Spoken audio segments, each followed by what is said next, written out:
За моей спиной находится чистое поле, на которое одиноко расположены 6 трансформаторных будок. По замыслу руководителя нашей республики это чистое поле и по бумагам называется инвестиционно-промышленная площадка, на которой должен был существовать, появиться технопарк, работать десятки предприятий. Но сегодня его посетителями являются стадо овец. И, как я повторюсь, 6 будок, внутри которых находилось очень дорогое электротехническое оборудование. Сегодня оно разворовано. В этих будках ничего нет, остались только одни стены и открытые двери. Так вот, в это чистое поле дураков, было зарыто более 500 миллионов бюджетных федеральных средств.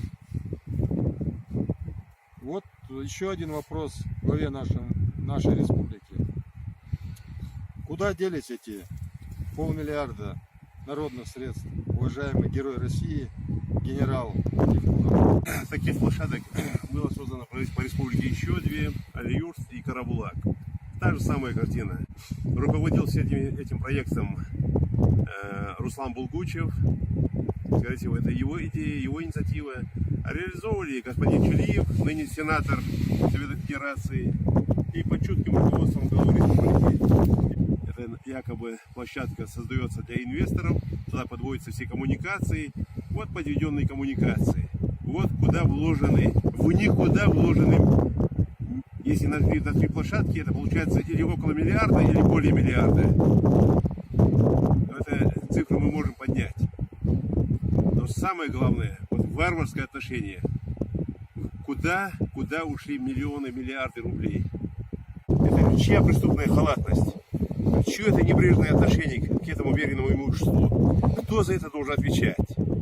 Неужели вот на это голое поле нужно было вливать эти миллиарды рублей? Неужели у нас некуда было на другие проекты или на создание рабочих мест?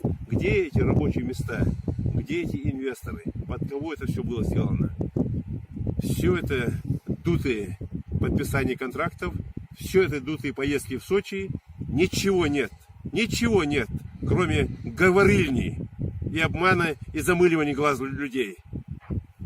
Поэтому я думаю, даже в ситуации в Алиюрте, как нам сказали сейчас, и желания туда уже ехать нет. На 10%, по моим данным, Карабулакская площадка работает, и то около 10%. Вся площадка бедствует, вся площадка разграблена, унесена.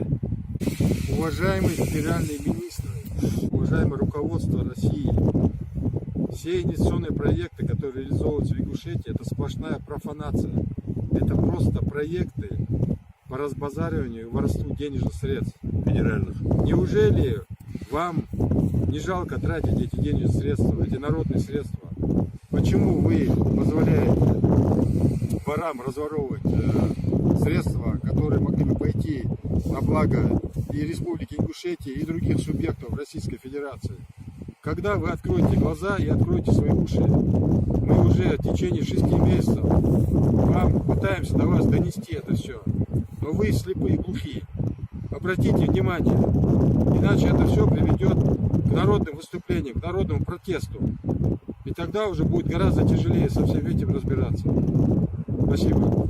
Хотели бы, конечно, от федерального центра, чтобы сюда выехала серьезная комплексная проверка, комплексная комиссия по всем министерствам и ведомствам, по всем направлениям. Мы пройдемся с ними вместе, за руку проведем, покажем, что ничего не работает, ничего не действует.